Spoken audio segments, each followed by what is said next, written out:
Hi, everybody. I want to talk about alienation, family alienation.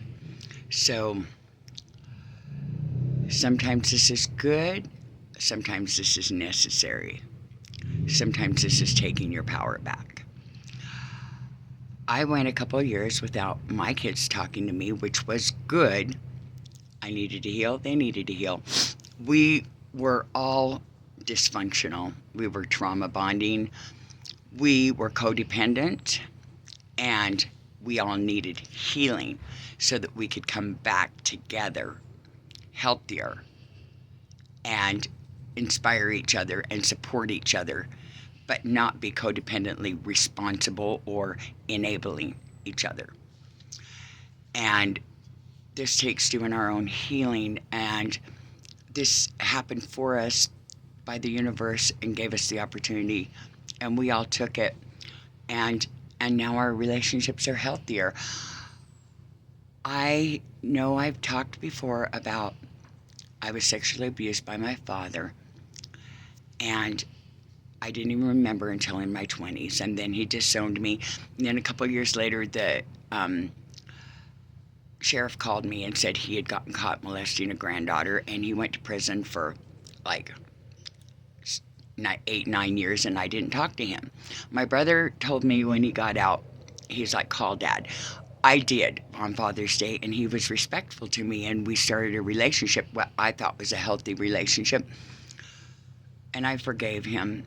And this went on another so many years, and then I went to Idaho to help take care of him and live with him. And that was in 2020 until last year in 2023. And I came down to see my boyfriend in Utah, and my father, I was gone for 6-7 weeks, and I called to tell my dad I was coming back home, and he's like, well, it's too late. I packed all your stuff up, and you're not coming back here. I moved it out. The neighbor says you were selling drugs at the park where you were exercising and blah, blah, blah, and it was such a slap in the face because I was not on drugs. And the police would not have told the neighbors they were investigating me. It was literally making up rumors so that he could be okay with throwing me out because he had a roommate who didn't like my vibration and didn't want me there. So then I was left homeless. After it was all said and done, it was such a blessing. I got to stay living by my boyfriend. I got out from underneath the toxicity that my dad was stepping into with his roommate. And I finally went and got all my stuff from there, and then I quit talking to him because my rehab counselor said, would you let your inner child around him?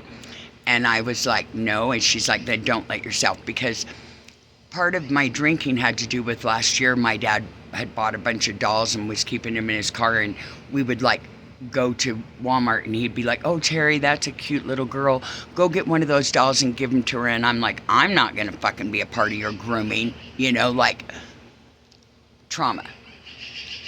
So I cut him out of my life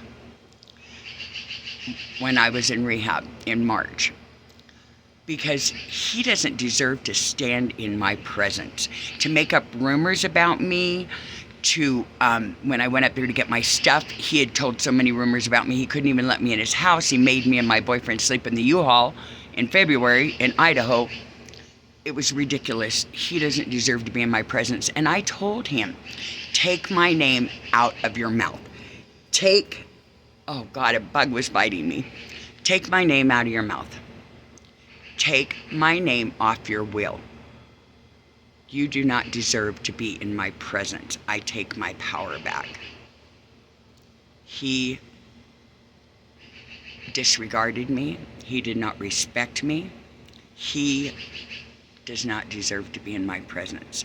And no, I wouldn't take my inner child around him, so why am I going to be around him? Having said all that, this is what's interesting. He must be thinking about me. It was just his birthday. I know he's tried calling several times. Nope, you don't have access to me. I'm choosing me. So his birthday was last week, and he's a narcissist, and I'm sure, me not calling. So I've ran into a couple of readings the last couple of days that are talking about him And this is because, in 5D, the universe flows like we have heart telepathy, we have synchronicities, we have signs, we know when someone is trying to get in our energy field. And these readings have said you were his blessing. And he listened to this other person and he cut his blessings out of his own life. And I know I'm a fun person, and I know I did a lot for him. And me and my boyfriend could have moved up there and done a lot for him and his property and traveled with him and things like that. But he cut that blessing off, and he doesn't get access to me now. And so these readings have been coming up because he's trying to get in my energy, but nope. So there are relationships, estrangements, alienation. Some of them are good for us. Some of them are meant to heal us. Make sure you know in your heart, and you explore in your heart, which ones are worth reconnecting with and which ones are always just going to create more trauma. And then choose you. Choose you. I love you, everyone. Have a good day.